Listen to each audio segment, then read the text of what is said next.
All right, everybody, we're going to move to a panel, and Grace Jones is going to facilitate this panel. So this will be the people that spoke in this section, Deon, Diana, et cetera, and you'll have a chance to ask them more questions um, and uh, uh, and dialogue with them. So Grace, would you take over and moderate this panel section? Absolutely. Thank you, Grace. Thank you, David. So, my name's Grace Jones, and I'm just going to give you my prison resume.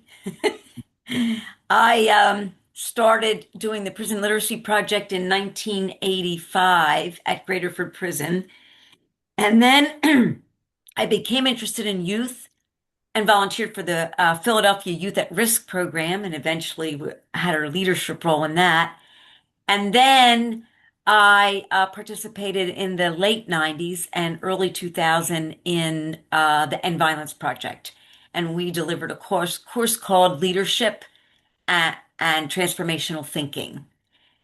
And then somewhere around the pandemic, around 2019, I the people in Boston, Antonia Hieronymus, who you'll hear from next, and Kingsley, uh, asked me to be a part of developing a new program. So we now have a new program. You can see it on my screen, I think. It's called Another Way to Go. And I've been volunteering with that since 2019, and I led that in one prison. I led it in halfway houses. And currently, I am training people in New Zealand and uh, and maybe we're going to start a training for people in Europe to lead this program. So it has really expanded since we started.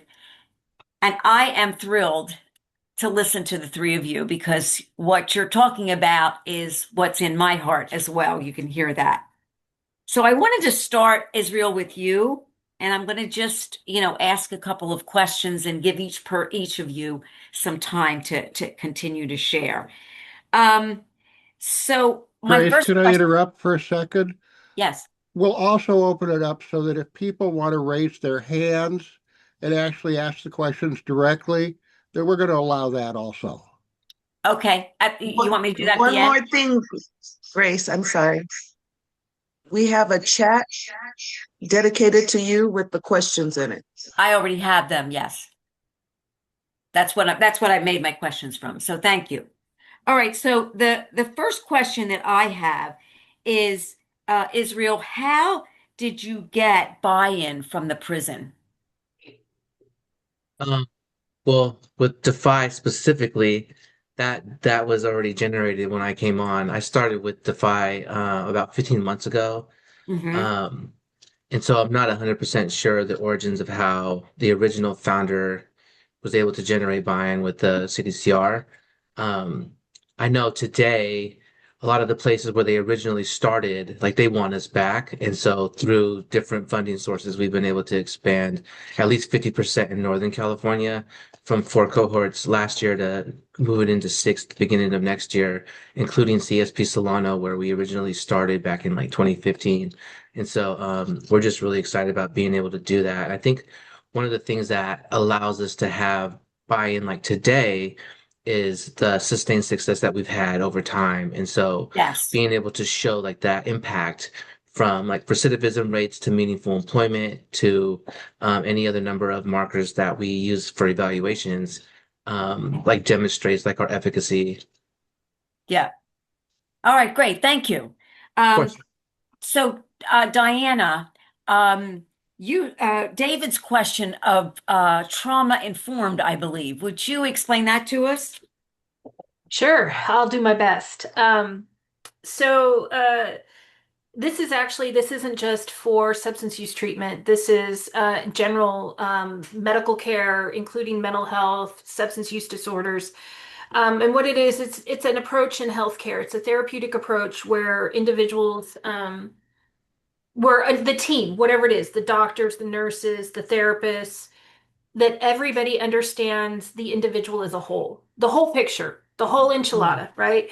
If I'm the patient, that I'm coming in for treatment, whatever it is, that they're knowing my physical, my psychological, and emotional story and my needs, and the intent is to not re-traumatize or Mm. harm me again.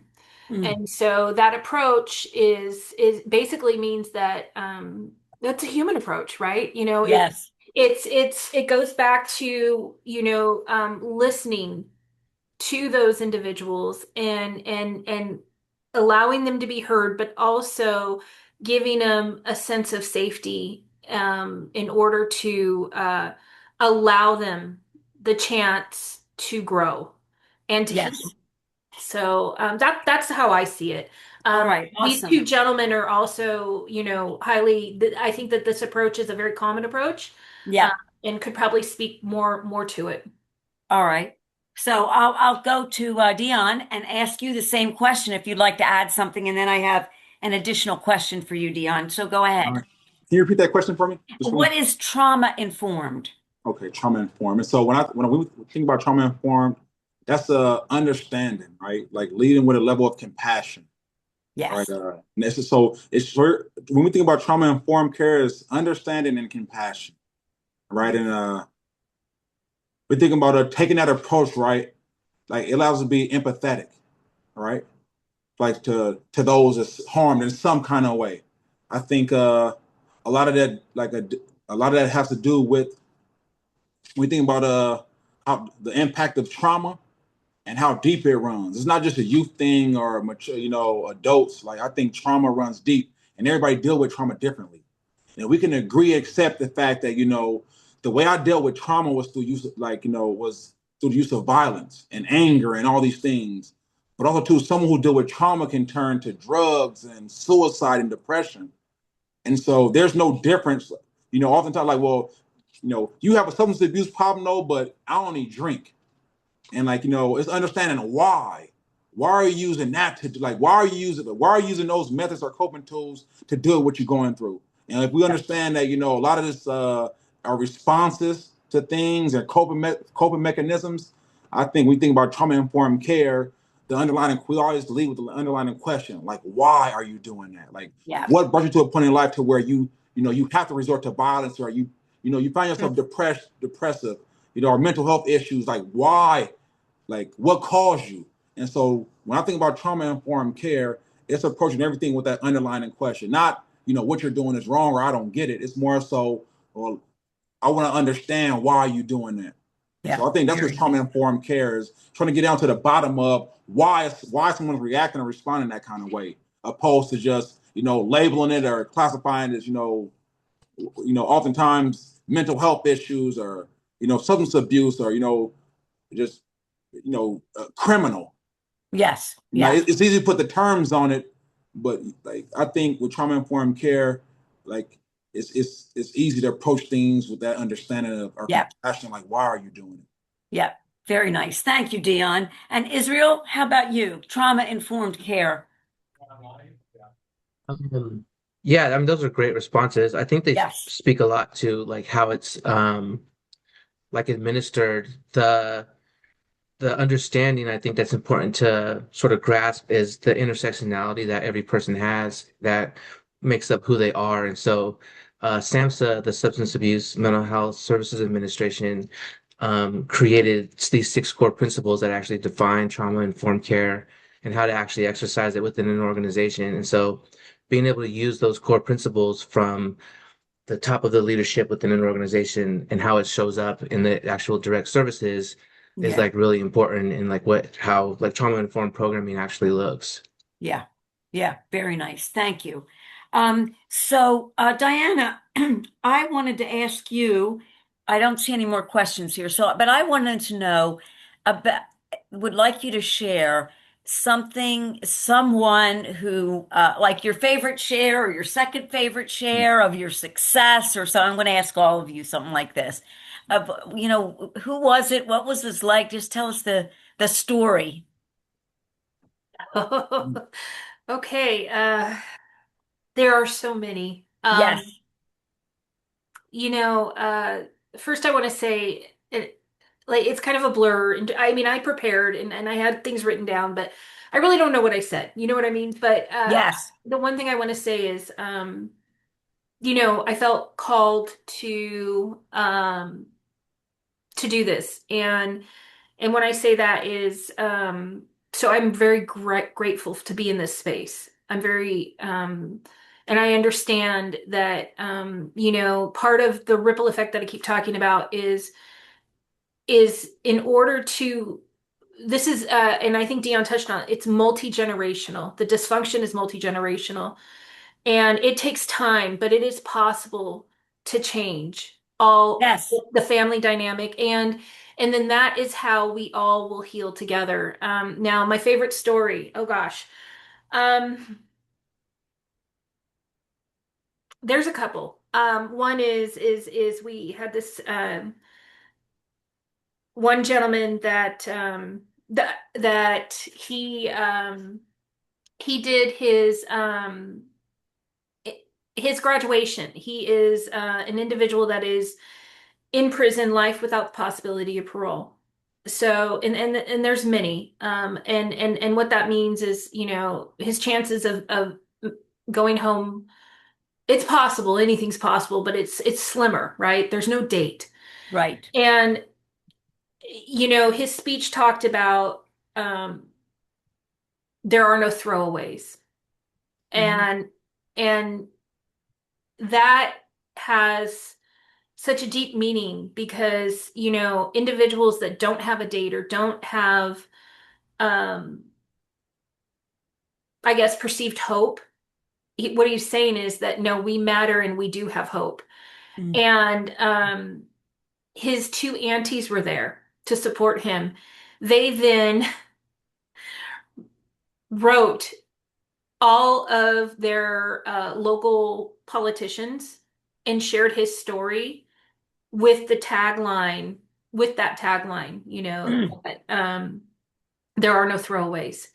And it has stuck with me ever since. And I 100% agree with that. And to see all the growth and all the healing that happens is just, it's so profound. And it just, it gives a greater sense of hope and to be able to see families connect. One of my biggest thank yous is always to the families because they are so devoted to their loved ones. And, they hear it all. They hear it all.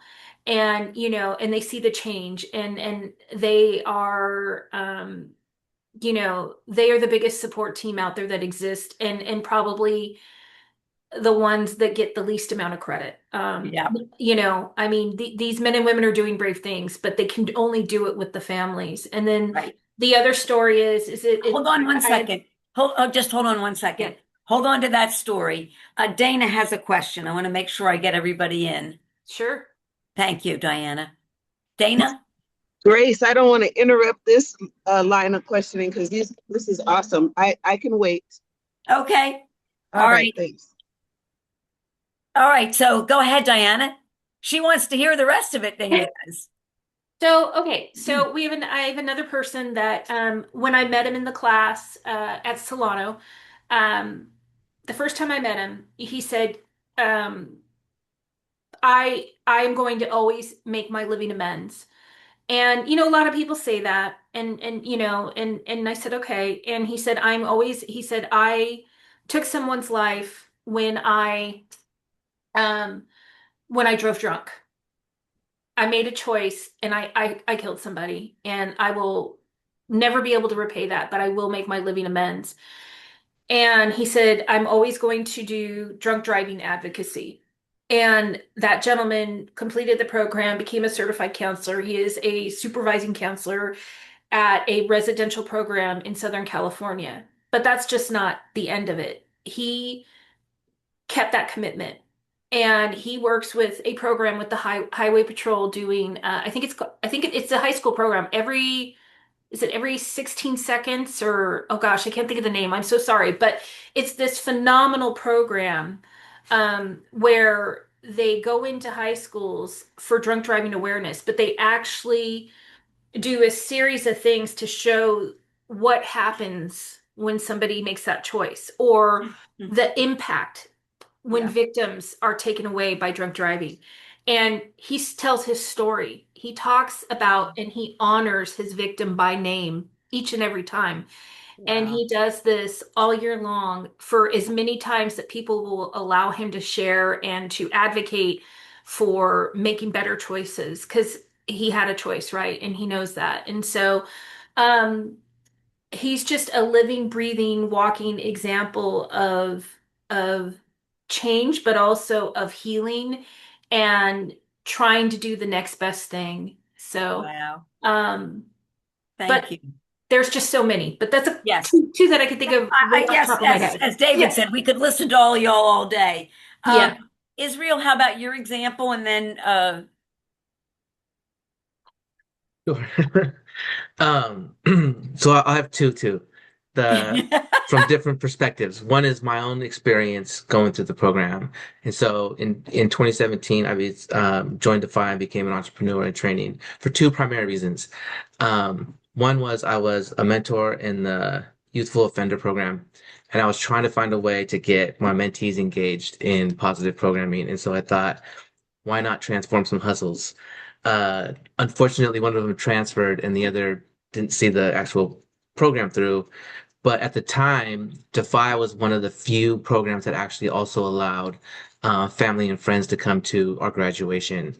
And so I've been married for over 24 years now. And I know the previous segment was on families impacted by individuals who are incarcerated. And so could have been in all these segments probably. yeah. But being able to like go through the program, actually develop like a business plan and do a pitch, um, was just so powerful for my own confidence. And I heard Deaon talking about this a lot when he was speaking, like how much confidence it built and how much like belief in myself that it built. But it also allowed me for the first time to share that we were actually in the gym inside the prison system, like not the visiting room, that my partner was able to come and see and just to be in that celebration and get to see like who I was becoming as opposed to who I had been Mm, for our mm, previous mm. years, incarceration and just being together. The other is from this role now and being able to see this lens.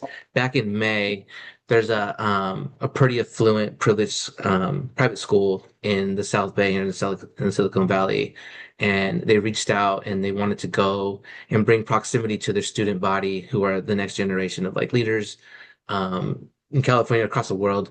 And so I took them two different days, two different groups of students. They were like 15, 16 sophomores into an institution, and they got to spend the day with our peer facilitators and just seeing like the impact from everybody involved in that experience, from the students to the chaperones to our peer facilitators to myself to the administration, was just really, really impactful. Um, and we got to talk about and highlight so many different perspectives and like the impact that programming like Defy and OMCP and Mm. healing actions and dialogue, healing dialogue and action. I'm sorry if I messed that up right now. Have around the people who are incarcerated, and it would shift narratives. Like I remember walking out of one of those days, and they heard from somebody who was sentenced to life without the possibility of parole. And they asked me this question of like, what's their motivation? Like, why are they even in Mm. programming? Like, if they don't have a chance to even get out, and there becomes a point in people's lives. When I first got incarcerated, my sentence was life with the possibility of parole, but I didn't think that there was an actual possibility of ever coming home. It's like Right. the mid to late 90s. And so, um, I I could relate with it on that level, but I was never sentenced to a life without the possibility of parole, and so I didn't have like that exact experience to share. But what I did share with them was that oftentimes people just get tired of living in a life that has no meaning, and they find something that they want to hang on to and cultivate within themselves, so that they can make the most of their lives. And then stories of like amends, like the OMCP participant and like how it shows up. And there's so many different things changing in California's criminal justice system that like hope is a real thing now for like a lot of different folks. And so yeah, those are two of the experiences that I've had that have just really Thank stood out for you. me. Thank you so much, Israel. Um, Deon, I have a question for you. Someone asked, Have you also worked in restorative justice? Because are you familiar with restorative justice? We have that here in Pennsylvania. I didn't know if you were, because it's similar to what you're doing. It's an old thing. You're on mute. You're still on mute. Hello? Can you hear? So definitely, yeah, restorative. This is definitely restorative justice. The work that Helen Dialogue and Action is doing in this space, and so we don't Same this thing. space. Yeah, so when you think of restorative justice, it's not separated over here. This is Very good. yes. All right. So, what I would like the three of you to do is I would like you to put your information in the chat because people have asked for that. So if you could just put your contact information in the chat, please, because people have been asking for that. And Dana, you have a question, and then I'll get back to you, Deon. Okay. Go ahead, Dana. Okay, thank you. I had a question for Israel and Dion. My question for Israel is around a request I got to participate in the training, the entrepreneur training to be a coach. And I'm curious if there's training for those of us who would want to participate in that. I guess it was from Quan from North Cal. The Quan Win from he's the executive director for our Southern California chapter. Oh, sorry. Um, Okay. there is coaching guides if you want to participate like in the coaching event. Even in the business pitch competitions, like we have guides to help guide to help volunteers, especially like new volunteers, navigate that space. Most most of the actual coaching is just bringing like lived experience. If you've applied for a job before, if you've um, written a resume, like these are the things that are going to be impactful. Um, and what I often tell, so a lot of folks share this reluctance to sort of think that they're bringing like a lot of value for the volunteers, like people who have never been impacted by the criminal justice system, and what they can bring for like an entrepreneurial program.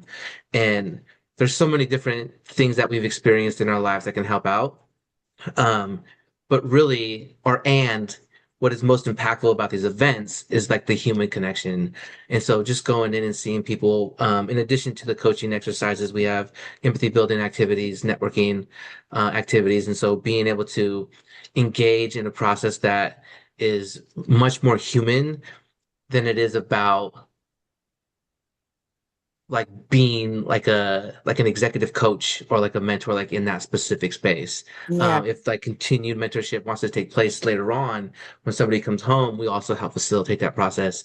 But for the events, like it really is, we have coaching guides. If you have questions, we're always available for to answering questions.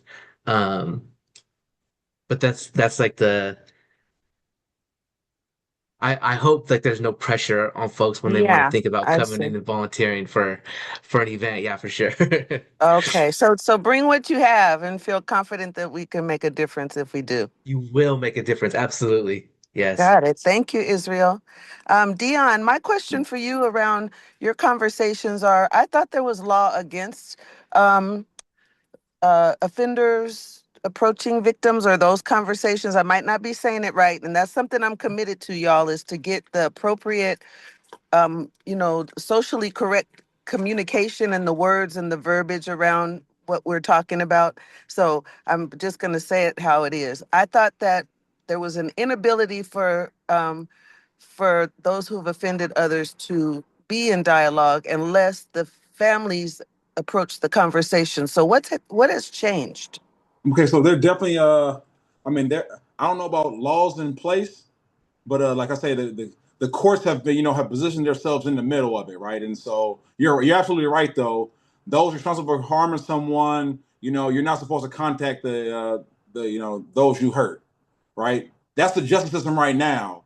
And so what I'm saying is that the courts abide by this. They enforce this. Don't contact the victims, right? They can even make it criminalized as far as terrorist threats and whatever the case may be. So there is something against it. But my thing is that we're talking about as far as healing dialogue in action is like someone is sentenced to prison for 20 years, and you're not to contact that the victim of the crime, survivor of a crime, right, for whatever reason. But here it is, the courts will reach out 20 years later and say, they go on the board, do you still oppose it? And so what they're doing is no different from what they're enforcing anyway. So they saying don't talk to them, but they're not even talking to the families and survivors of crime. So what we're saying over here is that somebody may want to know for their own closure and their own healing journey if this was a bad choice, was an accident. Is that person remorseful for what they did? But right now, the courts have positioned themselves in the middle where they're responsible. You're a victim. Don't talk to them. They're trying to hurt you, and that's not always the case. And so we're we're creating a space where for those survivors of crime, if they wish to speak out and reach out to those responsible, they can do so. But right now, the justice system in place, it's a line. You stay on that side, we stay on that side. But 10, 15, 20 years down the line, if they need them, hey, do you oppose this? This guy is horrible. Do you contest him coming home? And it's just not a real reflection of what's happening. The guy I went in at 15 years old wasn't the person who came home at 38 years old. And so, not to say that'll make it any better, but let's just say that person went there for their own healing journey. They should be able to kind of reach out, or if they want to see what's going on. Deon, I want to read something from the chat, and it may be true in other states. In Pennsylvania, you can go through the victim advocate or the district attorney. So that may be true in other states as well to get this.